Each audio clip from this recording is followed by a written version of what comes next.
संतप्त मानस शांत हूँ, जिनके गुणों के गान में बेवर्धमान महान जिन विचरे हमारे ध्यान में। आज उत्तम आर्जव धर्म है।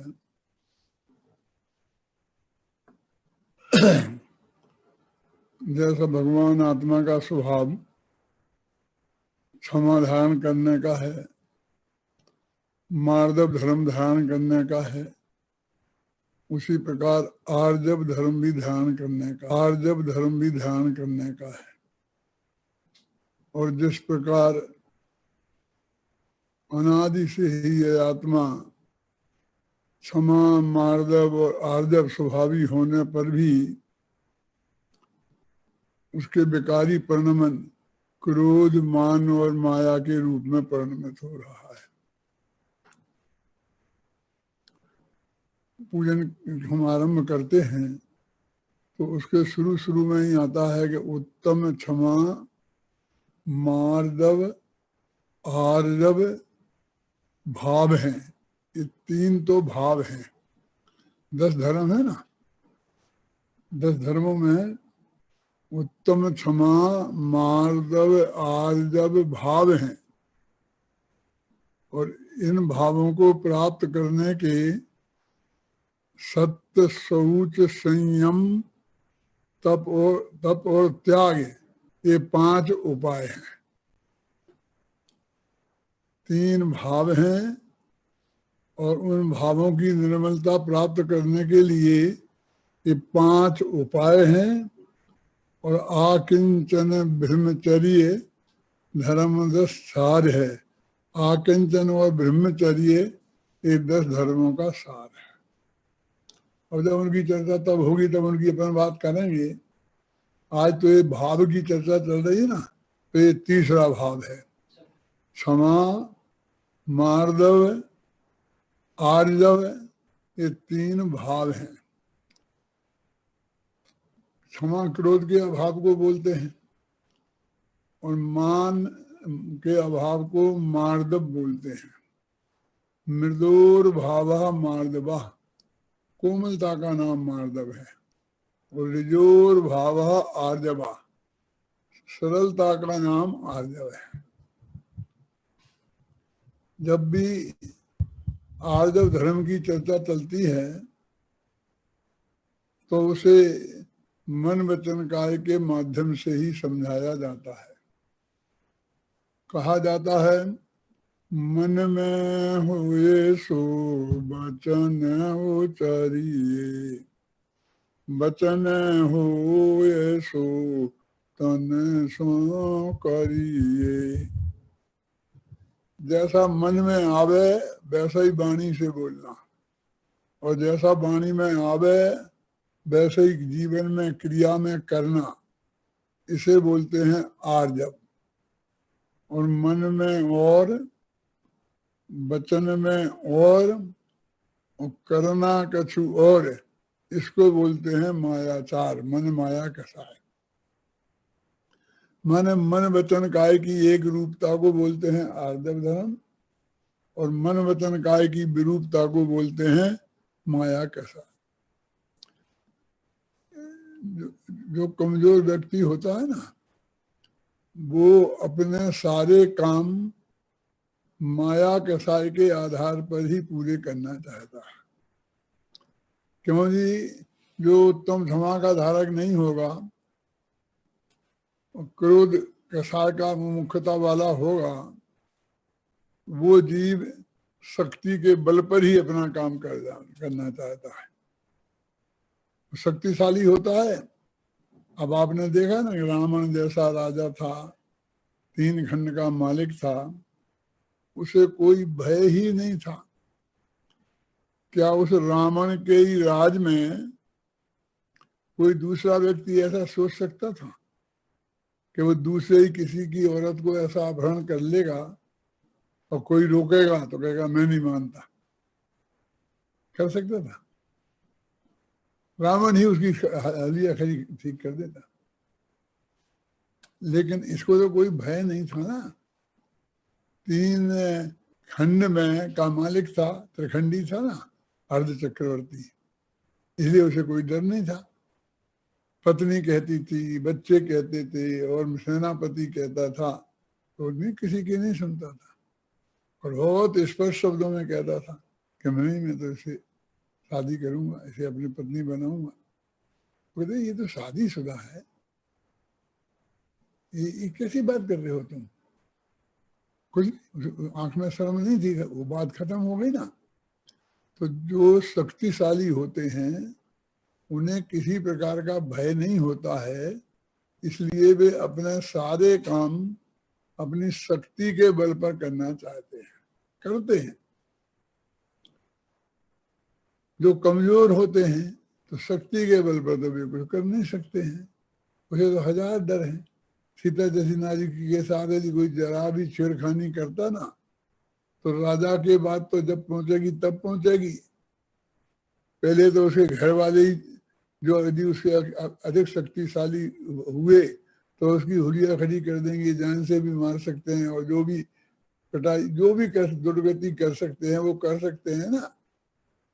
इसलिए उसे तो बहुत भय है, घर वालों का भय है, उसका भय है, उस सती का खुद का भय है, दूसरी महिलाओं का भय है, अपने अपने घर की अपनी पत्नी का भय है, अपने बच्चों का भय है। जो जो लोग में जो बहुत संपन्न होते हैं, सब तरह से कोई कमी नहीं होती है, तो वे दूसरी शादी करते हैं, तीसरी शादी करते हैं। तो माँ बच्चे कभी रोकते हैं, पत्नी यदि रोकती है तो वे नहीं मानते हैं, क्योंकि पूरी तरह से स्वतंत्र है, किसी दूसरे के पराधीन नहीं है। यदि वो उनकी पराधीनता होती और ये मेरा सहयोग बंद कर देंगे तो मेरी सारी व्यवस्था बिगड़ जाएगी, तो फिर वो नहीं करता। इसलिए आप देखो कि क्षत्रियों में इतने इतने संबंध हुए, अपने शास्त्रों में आते हैं क्या नहीं आते हैं, लेकिन वैश्यों में, ब्राह्मणों में, शूद्रों में नहीं हुए। ऐसा नहीं है वे लोग इतना समर्थ नहीं थे, स्वस्थ नहीं थे। स्वस्थ और सामर्थ्य तो जनेतरों में भी हो सकती है ना, माने जो क्षत्रिय नहीं है उनके अलावा लोगों में भी हो सकती है ना। लेकिन वो उनमें उस टाइप की शक्ति की कोई कमी थी, इसकी वजह से उन्होंने नहीं की, और इनमें कोई इस टाइप की शक्ति में कोई और बहुत विशेषता थी, ऐसी कोई बात नहीं थी। तो वो शक्तिहीन व्यक्ति मायाचार के माध्यम से अपने कसाय की पूर्ति करना चाहता है। किसी से स्वयं तो लड़ नहीं सकता है, किसी ने कुछ किया तो वो क्या कहता है, उससे तो मीठी मीठी बातें करके किसी तरह पंडा छुड़ाता है, फिर और दूसरे किसी शक्तिशाली से उसे विरुद्ध से भड़काता है और उसको भिड़ा देता है। और जब भी दोनों आपस में लड़ते हैं तो एक को तकलीफ तो होगी ही ना उसमें, और एक को क्या, दोनों को ही होती है तकलीफ। तो यदि हम उसे, आपको 4 मारेंगे तो आप 2 तो हमें मार ही दोगे ना। तो इस तरह वो दूसरों को भिड़ा कर और अपना बदला लेना चाहता है। तो मायाचारी छलकपट करके के माध्यम से ही अपने सारे काम सिद्ध करना चाहता है। अब कमजोर तो पहले ही सिद्ध हो गया है, तो जब वो पोल खुल जाएगी, जो उसने मायाचार किया है ना, इसकी बात यहाँ झूठी बढ़ाई है, उसने ऐसी बढ़ाई कि उसने ऐसा कहा, उसने ऐसा कहा, ये रोजीना अखबारों में आता है ना। एक दिन का साहब इन्होंने ये कहा कि एक भारतीय जनता पार्टी से मिले हुए हैं, अखबारों में सब में छप जाता है, वो अल्लाह हो जाता है, सारे देश में जो प्रतिक्रियाएं आ जाती हैं। और जब ज्यादा प्रतिकूल प्रतिक्रिया आई, जो अपनी सीमा के बाहर होने लग गई, तो कह रहा मैं तो नहीं कहा था। किसे कहा था, कब कहा था? रोजाना देखते हैं, रोजाना होता है ना ऐसा। और जो शक्तिशाली होता है वो हाँ हाँ कहा था, बोलो बोलो क्या कहना है ना, तो बेचारा चुप रह जाता है। मेरे कहने का अर्थ है शक्तिशाली अपने सारे लौकिक काम शक्ति के बल पर करना चाहता है। क्रोधी और मानी लोग ये शक्तिशाली लोग होते हैं। शक्तिशालों के लोगों में भी क्रोध और मान की प्रमुखता होती है। और कमजोर लोगों का काम है ये मायाचार, लोभ। चार कसाएं हैं ना, क्रोध मान माया लोभ। तो दो कसाएं तो द्वेष रूप हैं, कौन? क्रोध और मान। और दो कसाएं राग रूप हैं, कौन? मायाचार और लोभ। तो ये जो क्रोधी और मानी जो दो व्यक्ति होते हैं वे द्वेष रूप हैं, इसलिए वे शक्तिशाली ही उनका ही मान प्रकट होता है। ऐसा अर्थ नहीं है कि जो कमजोर हैं उन्हें अभिमान नहीं होता है, जो उन्हें क्रोध नहीं होता है, होता है, भरपूर होता है, अनंतानुबंधी का होता है। और तीव्र मंद उदय के हिसाब से भी तीव्र से तीव्र हो सकता है, उससे भी तीव्र हो जो शक्तिशाली है, लेकिन वो सहज भाव से प्रकट नहीं होता। प्रकट होने के लिए शक्ति चाहिए, होने के लिए शक्ति थोड़ी चाहिए। तो मायाचारी हमेशा मायाचारी के माध्यम से अपना काम सिद्ध करना चाहता है। क्या मायाचारी उसने की कि दो बड़े आदमियों को भिड़ा दिया। उसे कहा तेरी बुराई कर रहे थे, उसके सामने ऐसा कह रहे थे, उससे कह दिया कि तुम्हारी बुराई वो कर रहा था। अभी आप भी दोनों भिड़ जाते हैं। उनमें से कुछ लोग होशियार होते हैं तो वो कहते हैं कि नहीं पता कर, पहले पूछूं कि तूने ऐसा कैसे कहा, तुम क्या समझता है अपने को। तो वो यदि कमजोर हो तो कैसे मैंने नहीं कहा है, वो भी ऐसा भी कह सकता है। और हो सकता है कि एक्चुअल में उसने कहा ही नहीं हो, ये तो भिड़ा रहा है ना गलत झूठी, तो भी वो कह सकता है कि नहीं भाई साहब मैंने नहीं कहा, मैं आपके बारे में ऐसा क्यों कहूंगा, मुझे कोई शिकायत नहीं है आपसे। तो दो जो शक्तिशाली हैं उनके बीच में जो छल किया था, यदि वो प्रकट हो जाए तो दोनों उसको आक्रमण शायद बर्दाश्त करना पड़ेगा। क्यों? वो कहे तूने मेरे नाम से ऐसा झूठा क्यों बोला, और वो कहे मेरे से उसके नाम से झूठा क्यों बोला, तो दोनों ही उसे मारेंगे। तो जो वो बचना चाहता था उन्हीं से भिड़ना, उन्हीं से डबल शक्तिशाली से भिड़ना पड़ा, है ना। तो इसलिए वो निरंतर भयाक्रांत रहता है। अपनी इस किताब में अपन ने लिखा है कि मायाचारी 24 घंटा भयाक्रांत रहता है। कि क्यों? कि भय का कारण नहीं हो कि जो उसने झूठी चाल चली है वो चाल के खुल जाने का डर उसे हमेशा बना रहता है।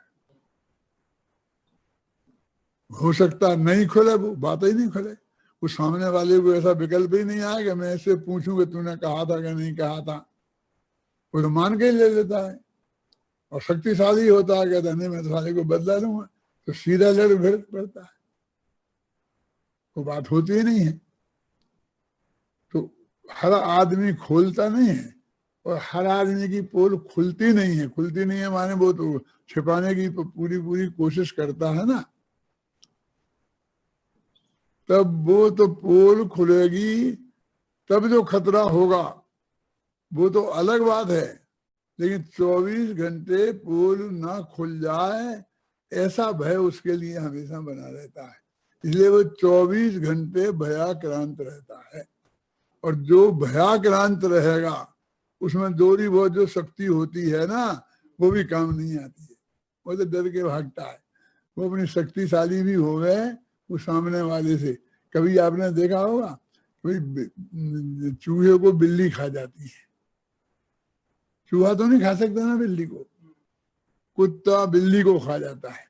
बिल्ली तो कुत्ते को नहीं खा सकती है, लेकिन जान बचाने के लिए जब बिल्ली भाग रही होती है और पीछे कुत्ता भाग रहा होता तो कभी हिम्मत करके खड़ी हो जाती है, क्योंकि अब मैं भाग तो सकती नहीं हूँ, ये बहुत तेज आ रहा है तो इसे रोकना चाहिए।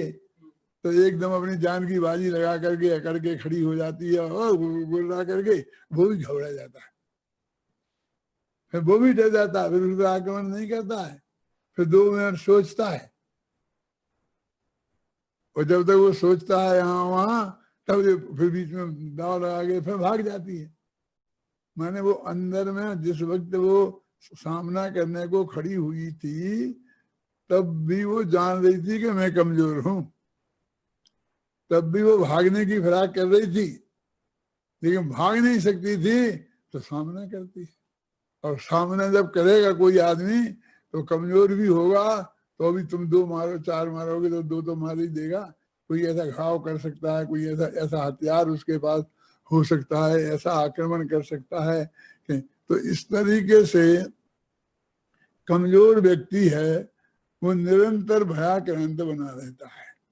और जो आदमी भयाक्रांत बना रहेगा वो कोई सफल काम नहीं कर सकता, क्योंकि आधा दिमाग तो 24 घंटा उस दाव पैंती लगाने में निकल जाता है। इसको ऐसा बढ़ाना, इसको ऐसे संभालना, उसको ऐसे संभालना, अब उससे मैंने झूठ तो बोल दिया था, अब मैं क्या करूं, है ना।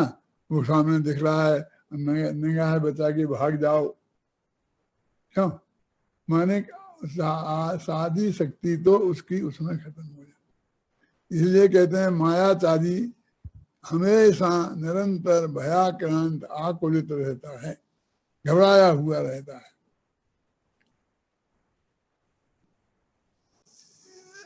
लेकिन ये बात जो परिभाषा है ना, मैं ये तो नहीं कह सकता हूं कि ये झूठी है, लेकिन सच्ची भी नहीं है, ये क्या कह रहे हो, झूठी नहीं है और सच्ची भी नहीं है, इसके कहने का क्या अर्थ है कि है, क्योंकि जो मायाचारी व्यक्ति है वो शक्तिशाली हो उसको ही माया हो ऐसा थोड़ी है। कमजोर को भी माया होती है, शक्ति गुस्सा आता है, और शक्तिशाली को भी मायाचारी होती है। कई मायाचारी तो हमारे मनोरंजन के लिए ही होती है, बोलिए उसमें शक्ति की कहाँ जरूरत है। अब यहाँ बैठे चुपचाप, कोई आदमी एक वहां से आ रहा है तो चुपचाप अपन आड़ में खड़े रहे और आप तो एकदम जोर से चिल्लाए, ये सांप करते क्या नहीं करते, सांप है ऐसा करके चिल्लाए। अब हो सकता है कि इससे वो घबरा करके एकदम पीछे को हो और पीछे दीवार हो, उससे दीवार से उसका माथा लगे तो माथा फट जाए। तूने तो मजाक किया थोड़ा सा, लेकिन उससे उसका बहुत बड़ा नुकसान हो सकता है ना। पैर फिसल जाए, जीना पे हो गए और घबरा के पैर फिसल जाए तो टांग टूट जाए, अस्पताल में सीधा चला जाए। लेकिन बहुत लोग ऐसा नहीं कि अभी सुबह से शाम तक आप निगाह डाल के देखोगे तो जो आपके जो साथी हैं, जो मित्र हैं, वे भी ऐसा व्यवहार किया करते हैं। कोई मनोरंजन के लिए, कोई इस बात के लिए, कोई छल समझ के लिए, कोई अपनी होशियारी बताने के लिए, हैं? रेलवे से क्या टिकट नहीं लिया और फिर पूरे रेलवे में चोरी करके चले आए किसी तरीके से, फिर रेलवे स्टेशन पर उतर गए और प्लेटफार्म पर भी कहीं रास्ते से बनाकर बाबू को बुद्धू बनाकर बातों में लगाकर और निकल गए। खैर वो तो जो तुमने किया कि उस वक्त तो तुम्हारा लोभ काम कर रहा था, क्या पैसा बच जाएगा, लेकिन उधर जाकर भी डींगे हाँकते हो कि मैंने ऐसा कर दिया, मैंने नहीं लिया, मैंने बाबू को ऐसा कर दिया, मैंने ऐसा कर दिया। इसमें क्या लेना देना है, इसमें तो खतरा ही खतरा है कि तुम और फंस जाओगे। तो इस तरह से बहुत सा मायाचार मनोरंजन के लिए और कारणों से भी किया जाता है, लेकिन वो जो मायाचार है वो मुख्यतः कमजोर आदमी का कार्य है। और वो हमें दो बड़ों के बीच में जो मायाचार कहता है उसके खुल जाने का डर उसे 24 घंटे बना रहता है, इसलिए वो भयाक्रांत रहता है। और भयाक्रांत जो रहता है उसकी वजह से ही वो मतलब वो कमजोर वो होता है। जैसे महिलाएं, तो महिलाओं में आया प्रवचन सार में लिखा मायाचारी वेत्थीनम, वो उत्कृष्टता की अपेक्षा नहीं है, वो तो बहुलता की अपेक्षा है। क्यों कि वही सिद्धांत यहाँ काम करता है कि पुरुष की अपेक्षा महिलाएं शारीरिक दृष्टि से कमजोर होती हैं, तो वो अपने सारे काम अधिकांशतः मायाचार के माध्यम से करते हैं, इसलिए उनमें मायाचार की बहुलता है पाई जाती है। तो कहते मायाचारी व्यक्ति 24 घंटा इस तरह के कामों में रहता है और उससे वो समझता है मेरे कार्य की सिद्धि हो जाएगी। अपनी बात अपन ने शुरू की थी कि मायाचार का स्वरूप क्या है। कहते भाई मन में और, वचन में और काया में और, सोचे कुछ और, बोले कुछ और करे कुछ और, तो उसे अपन मायाचार कहते हैं। मैंने कहा था कि मायाचार की परिभाषा सही नहीं है। क्यों? कोई एक इंद्रिय जीव है, अब वो बोलते ही नहीं है, उसके मन ही नहीं है, तो सोचना ही नहीं है क्या? तो क्या अब तो जो कहा ऐसे करेगा वो ही है। तो श्री मनोवचन कहा की विरूपता कहाँ रही? वो बोल सोचे कुछ और, बोले कुछ और करे कुछ और, तो उसमें मायाचार तो नहीं रहा। तो जगह कहाँ है मायाचार? हमें तो कोई मायाचार ही नहीं दिखती। पृथ्वी में क्या मायाचार है, तो वनस्पति में क्या मायाचार है, जल में क्या मायाचार है, चिंती चिंता में बेचारे क्या मायाचारी करते हैं। शास्त्रों में उठा के देखो, 23 कसाएं होती हैं एक इंद्रिय जीव के। जानते हो 23 में 25 कसाओं के नाम जानते हो? क्रोध, मान, माया, लोभ, तो 4 प्रकार के अनंतानुबंधी क्रोध, 4 प्रकार के प्रत्याख्यान, 4 प्रकार के अप्रत्याख्यान और 4 प्रकार के संजुलन। ऐसे 16 तो ये हुए। फिर हास, रति, अरति, भय, शोक, गुस्सा, स्त्री भेद, पुरुष भेद, नपुंसक भेद, ये 25 कसाएं होती हैं। इन 25 में से 23 कसाएं एक इंद्रिय के होती हैं। कौन नहीं होती है? कौन नहीं होती होगी? गुस्सा नहीं होता होगा, मान नहीं होता होगा, माया नहीं होती होगी, लोभ नहीं होता होगा, सब होते हैं। सिर्फ स्त्री वेद और पुरुष वेद ये 2 नहीं होते, क्योंकि वो नपुंसक वेदी होते हैं। नारकी नपुंसक होते हैं ना, तो उनके 2 कथाएं नहीं होती बस ये। तो ये तो बिल्कुल बहुत साधारण बातें हैं, ये तो बहुत साधारण कसाएं हैं। तो 9 कसाएं हैं। 9 माने ईसत कसाए, तो नाम मात्र की कसाए हैं। असली कसाएं तो जो है वो तो सब हैं। और मंद ही मंद रहती हूं ऐसा भी नहीं है। तीव्र मंद का तो उतार चढ़ाव होता रहता है, तो होती रहती है। तो इसलिए मायाचार की ये परिभाषा 1 इंद्री, 2 इंद्री, 3 इंद्री, 4 इंद्री और असैनी 5 इंद्रिय पे घटित नहीं हुई। तो उसमें मायाचार की माने इन तीनों की विरूपता दिखाई नहीं दी। लेकिन अकेली विरूपता नहीं होना ही माया आर्जव धर्म नहीं है। आत्मा की सरलता होना चाहिए। तो आत्मा को तो जानते ही नहीं है, वो आत्मा का तो स्वरूप ही ख्याल में नहीं है ना। तो हमने तो ये मोटी मोटी मनुष्य की परिभाषा समझ रखी है। और आर्जव धर्म होने के लिए जो मन में हो वो ही वचन में हो और वो ही काया में हो, ऐसा होना चाहिए ना। सिद्ध भगवान के आर्जव धर्म है क्या नहीं है? अरे सभी धर्मों के धनी, सब प्रकार की कथाओं का अभाव हो गया, क्यों? तो आर्जव धर्म है ना उनके, है। और न उनके मन है, न वचन है, न काया है। इन दोनों की, तीनों की एक रूपता कैसे होगी? तो वो परिभाषा सब पे घटित नहीं होती है, सिर्फ सैनी पंचेंद्री पे। और हमारे जो मनुष्यों में गाय भैंस भी सैनी पंचेंद्री है ना, लेकिन वे कहाँ ऐसा मायाचार करते देखते हैं, क्योंकि बोल ही नहीं सकते बेचारे, भाषा ही नहीं है, हैं? मन की बात व्यक्त करने का उनके पास कोई साधन ही नहीं है। छल करें कैसे? तो उन पर भी सब पे घटित नहीं होता है। तो ये जो परिभाषा बता दी है, ये तो सिर्फ श्रेणी पंचेंद्रिय और मनुष्यों की अपेक्षा, हमारी और तुम्हारी अपेक्षा ही बता दी। लेकिन आर्जव धर्म की परिभाषा और माया कसाई की परिभाषा जितने आर्जव धर्म के धनी हैं सब पर घटित होनी चाहिए। और एक भी जो नहीं है, आर्जव धर्म का धनी नहीं है, ऐसा नहीं है उस पर घट नहीं होते, लेकिन यदि एक इंद्रिय पे भी घटित होती है, सिद्धों पे भी घटित होती है, क्योंकि तीनों जिनकी होंगे, पहले तो तीनों अनंत जीवों में कितने लोगों के तीन है बताओ? 1,00,000 में एक के भी नहीं है।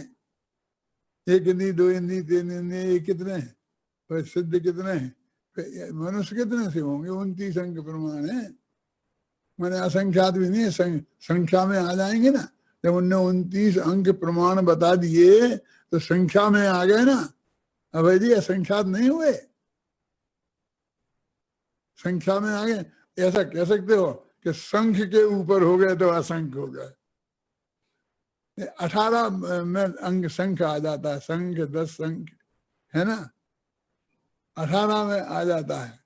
लेकिन संख फिर 10 संख हो गए, फिर 100 संख, फिर 1000 संख, फिर लाख संख, फिर करोड़ संख, फिर अरब संख, फिर खरब संख, फिर संख संख, असंख्य कहाँ होगी? और ये कह दो संख के ऊपर चले गए तो असंख्य हो गए। माने अपेक्षाएं तो बहुत बहुत लग सकती हैं, लेकिन जब हमने 29 अंक प्रमाण बता दिए तो उनने संख्या में हमने नाम बता दिया, तो हम उसे वैसा असंख्य नहीं कह सकते हैं। तो ऐसे इतने से जीव हैं और वे अनंत जीव हैं, उन पे घटा ही नहीं। और कसाएं तो सबके हैं ना, सब संसारी जीवों के कसाएं हैं, माया कसाए तो सबके है, और इसके नहीं है, वो सिद्धों के नहीं है। तो जो नहीं है उनमें भी घटे नहीं घटे होगी। तो ये इस सिर्फ इसके लिए कह दिया। वास्तव में तो सरलता का नाम ऋजुता माने आर्जव धर्म है, और कुटिलता का नाम माया कथा है। वो कैसी आर्जव, कैसी सरलता, कैसी कुटिलता, इसकी बात अपन बाद में करेंगे। तो जब ये बात कहते हैं तो कहते हुए हमारे पूजन में तो लिखा है, सारे लोग तो उसी को समझ लेते हैं, उपदेश देते हैं कि मन में हुए सो वचन उचरिए, बचन होए सो तन सो करिए। मैं कहता हूं भाई साहब, मैं ऐसा कहना चाहता हूं कि मन में होए सो मन में रखिए, वाणी से मत बोलिए, और बचन होए तन सो ना करिए। ये क्या बात करते हो? हम तो पूजा पढ़ के रट गए और उसको आर्जव धर्म समझते हैं, और तुम जैसे ही टोपी वाले पंडित आए थे और उन्होंने खूब समझाया था हमें कि मन में और वचन में और करे सो। हमने अपने माँ के पेट से थोड़ी सीखा है। और आज तुम ये कह रहे ऐसा नहीं है, तो विचार करो। तुम तो मनुष्य हो जो विचार कर सकते हो, विचार करो। वो तो ये उन्होंने समझा, तुम्हें समझाने के लिए उसका उपयोग किया है। मायाचार मन वचन काय के माध्यम से होता नहीं है, समझाया जाता है। वो होने का कारण नहीं है, वो कारक हेतु नहीं है, वो ज्ञापक हेतु है।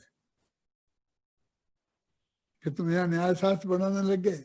अरे बहुत सरल है वीर सागर, तुम पढ़ाते हो यूनिवर्सिटियों में, इसलिए तुमको कठिन लगता है। हम तो चुटकियों में समझाए किसी भी आदमी को। है क्या बता रहे, क्या कह रहे थे? ज्ञापक। जो बताने का काम करे वो ज्ञापक, जो करने का काम करे वो कारक। अब इतनी सी तो बात है कि हमने कहा पर्वतो एवं अग्निमान, इस पर्वत पर अग्नि है, धूमवत्वात्, क्योंकि ये पर्वत धुएं वाला है, इसके ऊपर धुआं उड़ रहा है ना, ये कहा। तो यहाँ पर जो धुआं पैदा हुआ है वो तो अग्नि में से ही आया है। बिना धुएं की अग्नि तो हो सकती है, फिर बिना अग्नि का धुआं नहीं हो सकता। वो अनुभव व्यतिरेक होता है ना, व्याप्ति घटती है। क्या बिना अग्नि के धुआं नहीं हो सकता? तो कारक की दृष्टि से अग्नि है कर्ता और धुआं है कार्य। ठीक है। अब हमको हमारा काम अग्नि फग्नि है ही नहीं। इस पर्वत पर अग्नि है कि नहीं, हमें तो सिर्फ ये जानना है, ये जानना काम है हमें। हमारा करना कुछ नहीं, रोटी नहीं बनाना है, हमें चाय गर्म नहीं करनी है, हमें कोई काम नहीं है उस अग्नि से। हमें तो सिर्फ जानना है कि इस पर्वत पर अग्नि है कि नहीं। और चूंकि अग्नि दिखती नहीं है, अब दिखेगी नहीं तो कैसे बताएं। तो ऊपर धुआं उड़ रहा था, तो धुएं को देखकर हमने अग्नि का अनुमान किया कि जहां जहां धुआं होता है वहां वहां अग्नि अवश्य होती है, और जहां अग्नि नहीं होगी वहां धुआं नहीं होगा। इस नियम के अनुसार चूंकि यहाँ धुआं दिखाई देता है, इसलिए यहाँ अग्नि है। तो अग्नि का ज्ञान हमें धुएं के ज्ञान से हुआ। अब हमने जबरदस्ती अग्नि को कारण और धुएं को कार्य मान लिया, जबकि यहाँ कार्य कारण ये नहीं है प्रोफेसर साहब। यहाँ धुआं कार्य नहीं है, वो तो एक धुएं का ज्ञान कारण है और अग्नि का ज्ञान कार्य है, और वो उससे उत्पन्न हुआ है? कहाँ कठिनाई है इसमें? ये जान सकते हैं हम, लेकिन ये जानने ही तक का काम है। तुम उस वक्त उठा के चाय बनाने लगो अथवा सिगरेट जलाने लगो तो नहीं मिलेगी। धुएं अग्नि के ज्ञान से सिगरेट नहीं जलती है, हैं? और उसमें भ्रम में पड़ जाते क्या। मैं तो कहा करता था, हमारे गुरुजी हमें पढ़ाते थे तो नहीं पढ़ाते थे यत्र धूमा तत्र तत्र बन्नी। तो मैं कहता आपकी जिंदगी इसमें ही निकल गई, 70 वर्ष रोजी रहा यत्र धूमा तत्र तत्र बन्नी। ये सारी दुनिया देखी नहीं, दुनिया कितनी बड़ी हो गई है? तो वो ये कह रहे हैं कि वो ज्ञान, वहां ज्ञान उद्देश्य है, तो उन्हें समझाना था क्या? मायाचार। तो जो मन वचन काय के मायाचार को समझाना आसान है। और एक इंद्रिय वाले को, अग्नि को, जल को, पृथ्वी को, पेड़ को मायाचारी है, एक छल कपट कर रहा है, ये सिद्ध करना अनंत भगवान को पसीना छूट जाए। क्यों? क्या करें? कि साहब तर्क से सिद्ध करो। क्या करें? क्या करें भगवान? भैया देख, मैं तुझे बता सकता हूं, क्योंकि मुझे जानता है, मुझे साफ साफ दिखाई दे रहा है, इसलिए मैं कह सकता हूं। ख्याल में तेरे को कि व्हाट इज द प्रूफ? आप तो सिद्ध करके बताइए हमें। लेकिन मेरे बस की नहीं है सिद्ध करना। क्यों? प्रत्यक्ष से तो जाना जा सकता है, वो प्रत्यक्ष एक ज्ञान है, वो सिद्ध करने का क्या नहीं है। सिद्ध करने का तो सामने लाके बताए तो सिद्ध हो, वो हेतु बताए तब सिद्ध हो। वो तो उसकी तो एक अनुमान की प्रक्रिया है, वो परोक्ष ज्ञान वाले का काम है, वो प्रोफेसर साहब का काम है। यदि तुम्हें सिद्ध करवाना है तो वीर सागर के पास जाओ। मेरे पास काम नहीं है। तो छलकपट वालों का, मायाचारियों की मायाचार मन वचन काय के माध्यम से प्रकट होती है, होती नहीं है। होने का कोई संबंध नहीं है, प्रकट होती है। और कहते समझने समझाने के लिए प्रकट होना ज्यादा महत्वपूर्ण है। क्या ख्याल में है ना? ये महत्वपूर्ण नहीं है, इसलिए उन्होंने समझा दिया। उन्हें मनुष्यों को समझाना था, और मनुष्य ही समझाने वाले थे, मनुष्य ही समझने वाले थे, तो उन्होंने वो समझाया कि क्यों समझाया। अब तुम्हें ये कारण बताओ, तुम क्यों समझाया। क्योंकि तुम्हारे पास, अब हम कहते देखो पर्वत पे देख लो, तुम्हें तो हमें नहीं दिखती, हम क्या करें? समझाने के लिए, होने के लिए नहीं है। हम समझाने की बात आती है शास्त्र में तो हम उसे होने पर घटित कर देते हैं। अब वो कारक और व्यापक का अंतर हमारी समझ में नहीं आता है।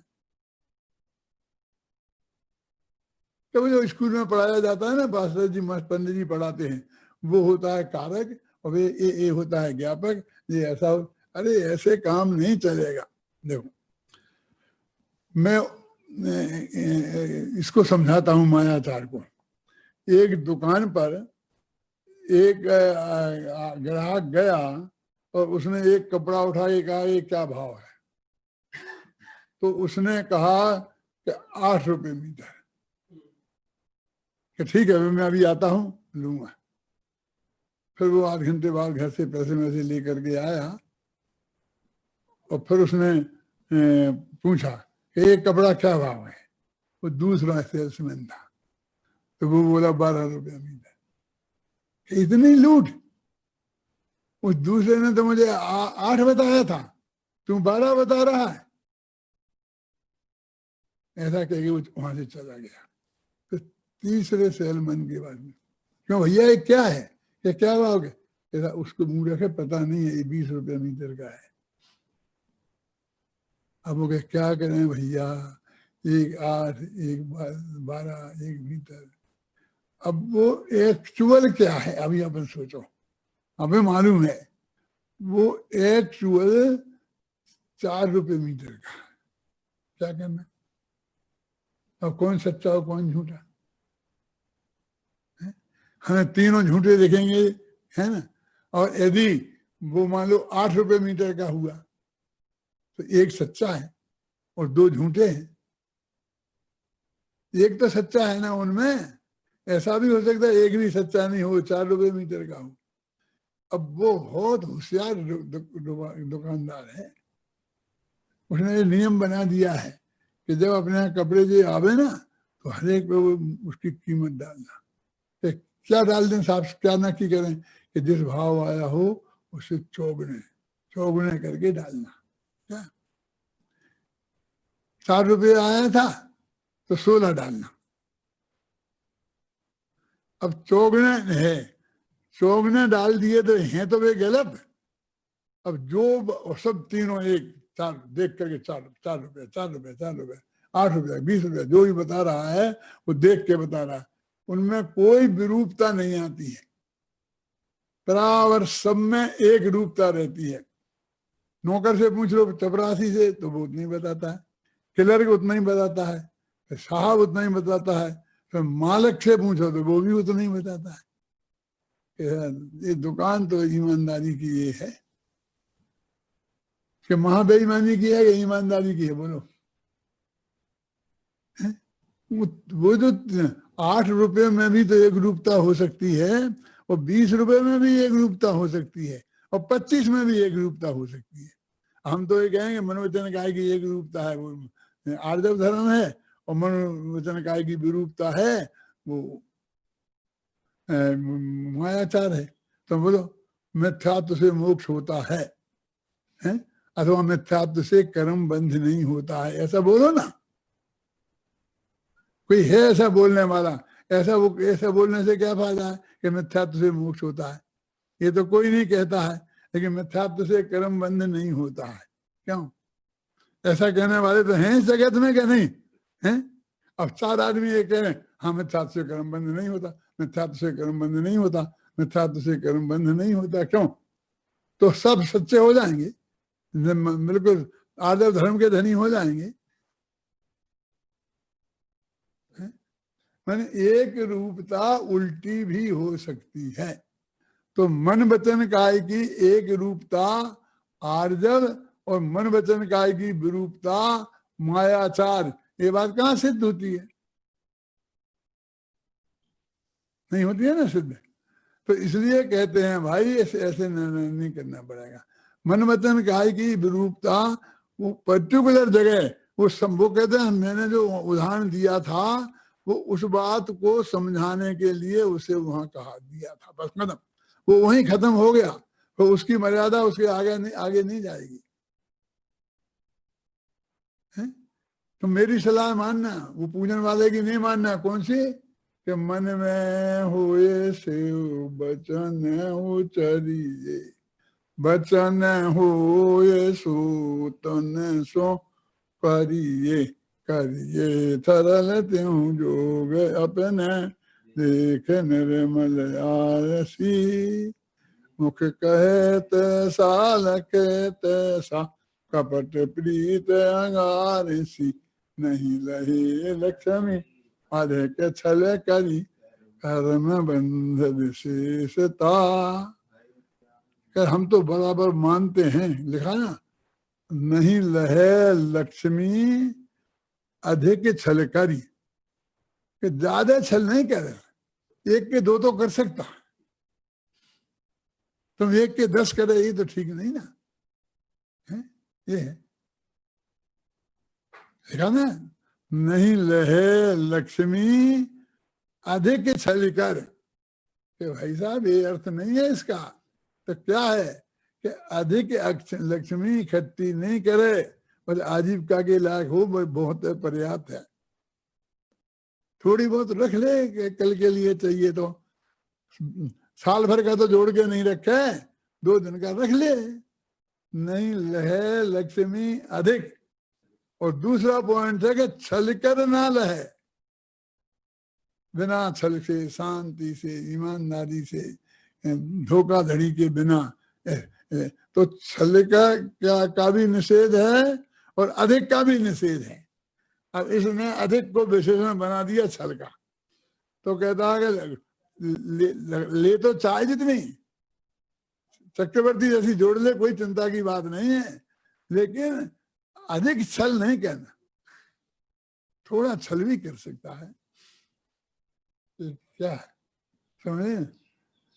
तो ऐसा अर्थ करे तो नहीं काम चलेगा। वो देखना पड़ेगा कि वहां वो क्या कहना चाहता है, उसको तो हमारे दिमाग में रखना पड़ेगा। तो उन्होंने उपदेश दिया है, पूजन काल में वे नहीं समझते थे, समझते तो थे, लेकिन उनके दिमाग में मुनि धर्म का स्वरूप था। क्यों था मुनि धर्म का स्वरूप? क्योंकि ये जो 10 धर्म हैं ये मुनियों के होते हैं। तुमने तत्वासूत्र पढ़ा? तत्वासूत्र में इनका वर्णन कहाँ आया है? कौन से अध्याय में आया है? सा गुप्ती समिति है, धर्मानुप्रेक्षा परिचय जय चारित्रयी आता ना। तो ये संवर अधिकार है, वहां है। तो संवर धर्म निजरा, संवर निजरा मोक्ष, उसके प्रकरण में ये बात आई है। और उसके पहले कौन सा सूत्र है? सा गुप्ती समिति। एक ही सूत्र का अर्थ तुम समझ लेते कि सा माने वह संवर, गुप्ती से, समिति से, धर्मों से, अनुप्रेक्षा से और परिचय के जैसे होता है। यही अर्थ है ना सूत्र का। अब वो गुप्ती किन के होती है? सब मानते हैं कि मुनिराज की होती है, कोई नहीं मानता। समिति किन की होती है? मुनिराज की होती है। पारभावना किन का होता है? इन चिंतित संसुख जागे, मुनि धर्म की दीक्षा लेते हैं तब इनका चिंतन होता है। परिचय किसके होते हैं? मुनिराजों के। तो बीच में जो 10 धर्म आए हैं वे भी मुनिराजों के ही। फर्क समझ में आ गया ख्याल में कि 10 धर्म मुनिराजों के क्यों हैं? अरे भाई, लेकिन ऐसा हो गया है कि 10 धर्मों में सब गृहस्थों का के हो गए हैं। कैसे हो गए? घबराना नहीं। तुम्हारे कवियों में नहीं लहे लक्ष्मी अधिक छलकर, तो मुनिराज लक्ष्मी ग्रहण करें है? और आपने पूत सुपास ना लेखा अभय कुमार जी, तेरा बेटा तेरा भरोसा नहीं करेगा। तो मुनिराज तो बेटे को छोड़ के ही चले गए। ये मुनिराजों के लिए कहाँ है?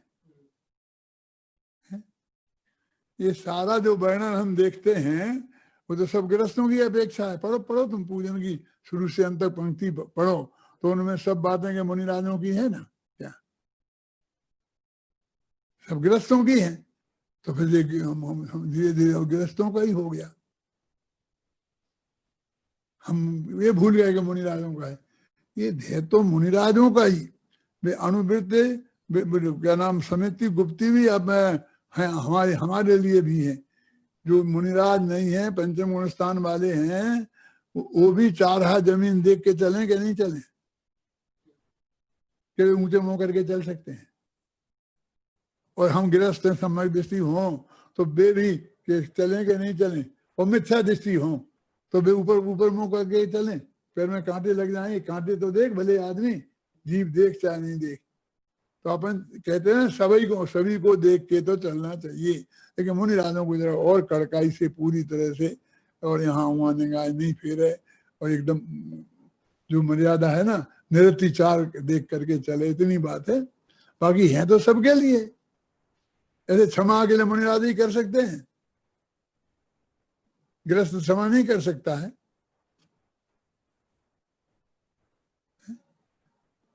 मेरे कहने का मतलब ये है कि ये 10 धर्म किनके लिए है? तो 10 धर्म कहते हैं मुनिराजों के लिए भी है, अनुवृत्तियों के लिए भी हैं, अवृत्तियों के लिए भी हैं, और मिथ्यादृष्टियों के लिए भी है। वे हिंसा करते फिरें, झूठ बोलते हुए, चोरी करते फिरें, 5 अनुवृत्त महावृत्त है ना, अपन ने उसमें भेद कर दिए ना, ये मुनियों के महावृत्त हो गए, वही गृहस्थों के लिए भी अनुवृत्त हो गए, और उससे नीचे वालों को और भी छोटे अनुवृत्त हो गए। कहीं लिखा है पीसा क्या? अनुवृत्त किन के होते हैं? दूसरी प्रतिमाधारी के, पहले नहीं होते। होते क्या नहीं होते? ऐसे ही बोलना है, ऐसा जैसा हो जाए उसमें घटित हो जाए। समन्वयाचार्य ने 8 मूल गुण बताए रत्नगंधाचार्य में, उसमें लिखा है मध्य मास मधु त्यागी सहानुवृत्त पंचकम। लिखा क्या नहीं लिखा? और 8 मूल गुण है ये किस गृहस्थों के, तो दूसरी प्रतिमा में थोड़ी होते 8 मूल गुण। ये तो सामान्य गृहस्थ के होनी चाहिए ना, तो हमारे होना चाहिए कि नहीं होना चाहिए? ये बात मेरे ध्यान में कब आई कि आचार्य तुलसी ने अनुवृत्त आंदोलन चलाया था, तो सब जगह थे, और वो अनुवृत्त पुरस्कार देते थे। तो एक दफे शंकर लाल दयाल शर्मा को दे दिया, एक दफे सब राष्ट्रपतियों को तो बने ही थे वे, हैं दे देते थे सबको। तो मैंने कहा एक भी अनुवृत्त पुरस्कार जैनी को नहीं मिला, सब अजैनी अजैनी को मिले। अनुवृत्त क्या वृत्ति के अजय नहीं होते हैं, और जैनियों में भी मिल जाए तो किसी अनुवृत्ति को नहीं मिले। हैं जो रात्रि के भी खाने का जिसका त्याग नहीं होगा, ऐसे लोगों को मिले। तो मैं तो महाराज से भी बात कहता है कि ये क्या खेल है? ये अनुवृत्त जो है, जो जैनियों का व्रत है, और कल महाव्रत का पुरस्कार भी देने लग जाएं, और वे भी किसी को ऐसे कपड़े वाले को ऐसे दे देंगे, ऐसा ठीक नहीं है। तो कुछ दिन तक तो मैं ऐसी मजाक उड़ाता रहा, मेरी गलती थी वो। फिर मेरे को संबंध भद के याद आए, सहानुवृत्त पंचकम, कि उनका वो अनुवृत्त आंदोलन इसका है, मूल गुणों का है, सामान्य मूल गुणों का है, अनुवृत्तियों का नहीं है। उसमें सम्मत असम वाली बात नहीं है। उनको तो सब लोग ये 5 चीजों को मान्य करें, अच्छी चीजें हैं, और राजनीति में भी इनका उपयोग होना चाहिए। गांधी जी ने भी अहिंसा का उपयोग किया, तो नहीं कर सकते तुम हम कहें तो आप अहिंसा का उपयोग नहीं कर सकते। अहिंसा तो हमारा व्रत है, हमारे जैनियों का है। पहले तुम जैनी बनो, हाँ जैनी हम बन जाए, फिर तो कर लेंगे, हाँ कर लेंगे। तो कौन श्वेतांबर बनेंगे? दिगंबर? कि दिगंबर बनना पड़ेगा? अच्छा, तो 13पंथी बनेंगे, 20पंथी? तुम्हारे कौन सा बनेंगे? क्योंकि असली जो जैनी है जिसे हम कहते हैं वो तो है ही नहीं। देखो भाई, ये जो अपन बात समझ रहे समझा रहे ना, ये सब तुम प्रोफेशनलों की बात छोड़ दो। वीर सागर क्या जो तुम ग्रेजुएट हो गए हो, तुम्हारे पास आए हैं, वो उनको समझा रहे हो, समझे ना? ये तो सारे जन जन को समझा रहे हैं, और ना ऐसे उन डॉक्टरों की बात है ना उनकी है। ये तो सारी दुनिया सुन रही। तुम्हें मालूम कल परसों के कितने 20,000 12,000 लोगों ने कल सुना। हमारी तो किसी सभा में 12,000 कभी हुए ही नहीं। वही तो कहते गिनती के हैं, उनके सायन है, उन्हें नाम किया, उन्हें लिखा, तब जाकर के वो आता है। और वो तो 12,000 लोगों ने तो खोला है। एक खोल के 4 सुनते हैं। पत्नी तो मुफ्त में ही सुन लेती है, अपन सुनते हैं तो बगल में वो भी बैठी रहती है, बच्चे भी बैठे रहते हैं। तो कितनी संख्या होगी, कितने लोग जगह जगह, यहाँ ही नहीं अमेरिका के लोग सुन रहे हैं। गिरसा का तुम्हें मालूम है, ये जाना जाना एक संस्था है अमेरिका में, जैन अध्यात्म अकादमी इन नॉर्थ अमेरिका। तो ये मेरा प्रवचन चल रहा है यहाँ पर। अब ये यहाँ के रात के 1:30 बजे और वहां के कोई दिन के 2:30 बजे बजते होंगे। ये व्याख्यान वहां चला सुना जाएगा और हजारों लोग वहां सुन रहे हैं, और नहीं सुनने वाले आप सुनेंगे। क्योंकि हमने सुबह पूछता हूँ भैया कितने सुनिए, अभी तो दादा 2,000 हुए। फिर शाम को कहते दादा 10,000 हो गए। अरे व्याख्यान तो बंद हो गया और सुनने वाले चालू हैं। कि ये ऐसे ही जमाना आ गया है कि फिर से चाय जब निकाल के सुन लो। ये जो है ना अपने पास ये मशीन, ये कान में बैठो इसके और चाय जब कहो वो बोलना शुरू कर देता है। पंडित जैसा थोड़ी है, इसके कानों में बैठो और ये बोलना शुरू कर देता है। चाय जब सुनाता है, दिन में सुनाता, रात में सुनाता, सब जगह सुनाता है। अभी वो चल करंजी में सुन रहे, ये दक्षिण भारत में कर्नाटक में सुन रहे, और अभी सुन रहे, दोपहर में सुन रहे, शाम को सुन रहे, खाना खाते वक्त सुन रहे, नहाते वक्त सुन रहे। ये सारी दुनिया में इस तरह से सुनने वाले लोग हैं। तो इसलिए हमको सबकी समझ में आए ऐसे समझाना चाहिए। आ जाए ना समझ में, वो तुम्हारे लिए समझ में आ गया, ज्ञापक और कारक है। किसी यूनिवर्सिटी में जाने की जरूरत नहीं पड़ेगी, मेरे पास भेज देना। सरल से सरल भाषा में उस बात को हम समझा सकते हैं। तो अपनी बात असली तो वो चल रही थी कि मन में होए सो वचन उचरिए और वचन होए सो तन सो करिए। ये एक कही है, उन लोगों के लिए कही है कि जिन लोगों के मन इतने पवित्र हैं कि मन में गंदी बात कभी कोई आती ही नहीं है। जो बातें मन में आती हैं यदि वो वाणी में आए तो फूलों की वर्षा हो, यदि काया में आ जाए तो लोग तुम्हारी पूजन करने लग जाएं। मन इतना पवित्र हो कि उसमें इतनी अच्छी बातें ही आए, कौन वो अच्छी बातें आए कि वो वाणी में आए तो फूलों की वर्षा हो। हमारी हालत तो ऐसी है कि मन की असली बात यदि वाणी में आ जाए तो फूल नहीं बरसे, पत्थर बरसे, पत्थर हैं। यदि क्रिया में आ जाए तो सीधे जेल में जाना पड़े। बोलो, अपन अपने गुस्से में बोलते हैं ना कभी, मैं तो जान से मार दूंगा, तुम समझता क्या है। अभी वाणी में आ गई ना तो क्रिया में लाना चाहिए, मार जान से। हैं क्या कह रहे, बोलो क्या कह रहे हैं। इसलिए मेरी सलाह मानना।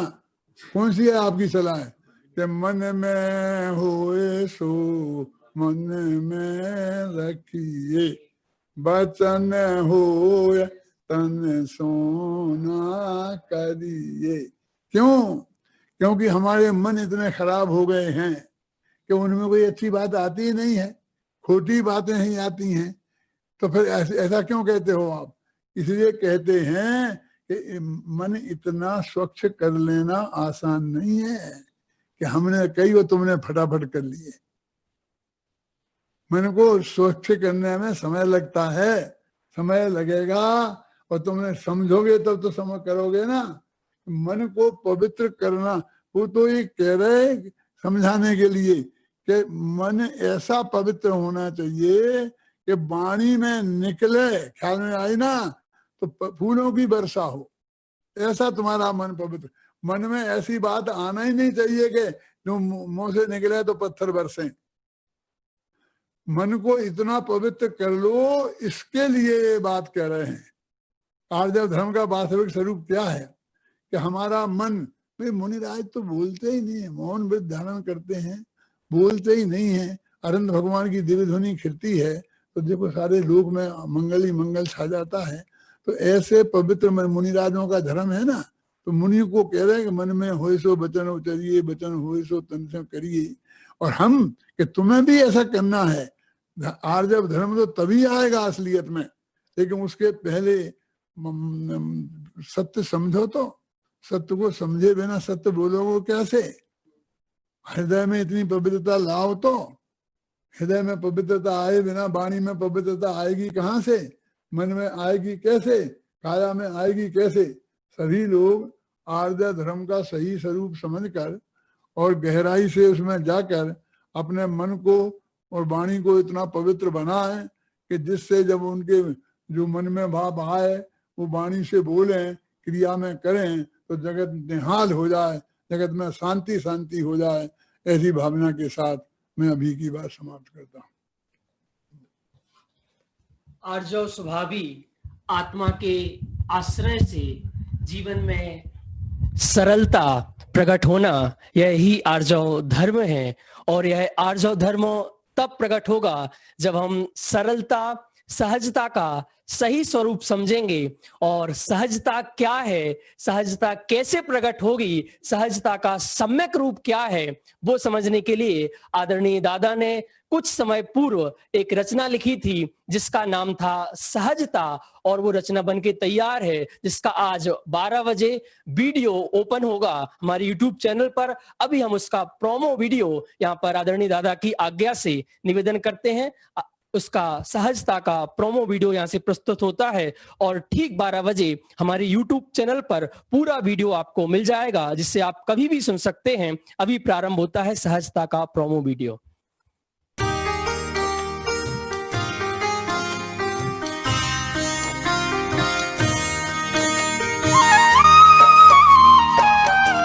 नहीं है जिसमें कोई तनाव, नहीं है जिसमें कोई विकल्प, नहीं है जिसमें कोई दोष, नहीं है कोई भी आक्रोश। सहजता जीवन का उल्लास, सहजता निर्विकल्प आनंद, सहजता श्वास और उच्छ्वास, सहजता ही है परमानंद।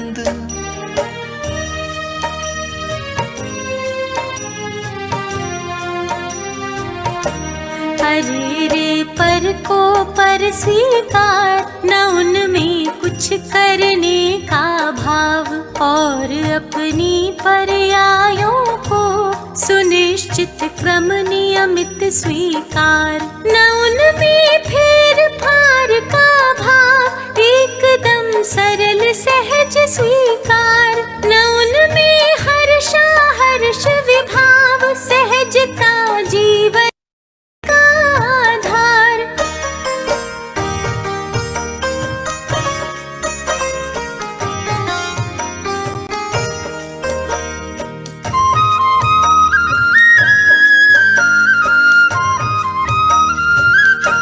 सहजता जीवन का आधार, वस्तु का सम्यक रूप निहार। जगत का सहज परिणमन देख, होए बस उसे सहज स्वीकार। सहजता जीवन का एक लक्ष्य, सहज जीवन ही हो स्वीकार। और जीवन का परम पवित्र ज्ञान दर्शन का हो व्यापार।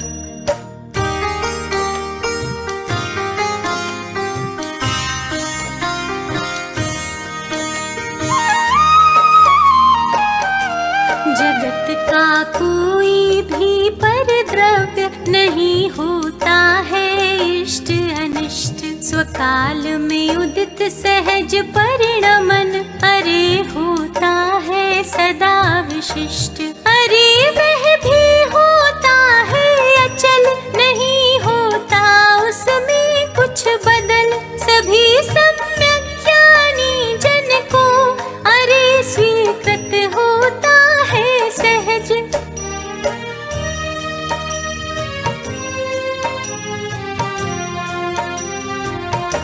जगत का सभी परिणमन अरे पूर्णतः पूर्व सुनिश्चित है।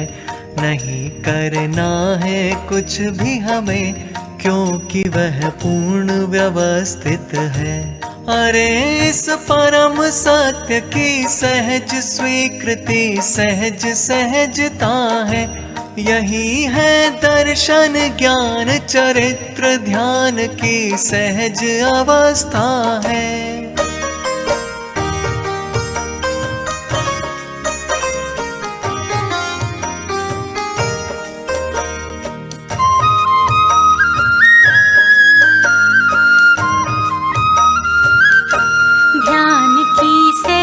अवस्था है, ज्ञान की गौरव गरिमा है। अरे रे जीवन का आनंद, आत्म की अद्भुत महिमा है। सहजता सहज धर्म का मर्म, धर्म सरिता की तरल तरंग। संत साधर्मी का सत्संग, धर्म काया का उत्तम अंग।